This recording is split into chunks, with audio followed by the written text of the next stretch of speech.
Hadirin jamaah salat Jumat yang insya-Allah dimuliakan oleh Allah Subhanahu wa taala. Kita sebagai hamba-Nya Allah banyak sekali kewajiban-kewajiban yang harus kita penuhi. Di antara kewajiban tersebut yakni selalu senantiasa bersyukur kepada Allah Subhanahu wa taala serta harus bersabar terhadap musibah-musibah yang menimpa kita. Baru-baru ini hadirin sekalian, banyak sekali bencana-bencana yang melanda Indonesia.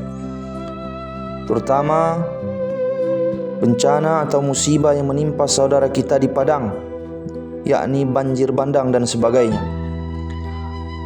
Dan di tempat-tempat yang lain kita ucapkan bela sungkawa yang sedalam-dalamnya dan kita doakan mereka ini supaya selalu dimudahkan oleh Allah Subhanahu wa taala urusan-urusan mereka. Amin ya rabbal alamin.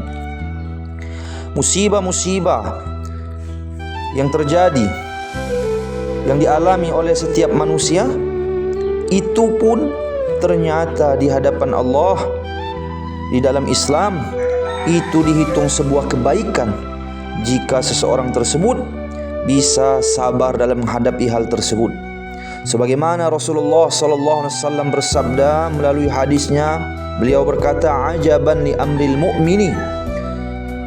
Sangat menakjubkan perkara-perkara seorang mukmin. Inna amrahu kullahu khairun lahu. Sesungguhnya perkara-perkaranya semuanya khairun lahu, kebaikan baginya. Walaysa dzaka li ahadin illa lil mu'mini.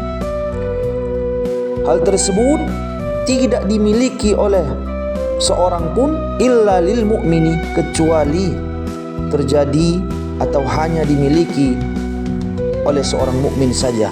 In asabathu sarra syakara fakana khairan lahu. Jika seorang tersebut dalam keadaan kesenangan, syakara, sarra, senang, bahagia, syakara, kemudian dia bersyukur, fakana khairan lahu, maka akan dicatat sebuah kebaikan baginya. Masya Allah. Artinya anjuran untuk bersyukur. Kalau kita mendapatkan kesenangan, kebahagiaan, maka akan dicatat sebuah kebaikan di sisi Allah jika kita selalu bersyukur kepada Allah. Hadis selanjutnya, wa in asabathu dharra sabara fakana khairan lahu.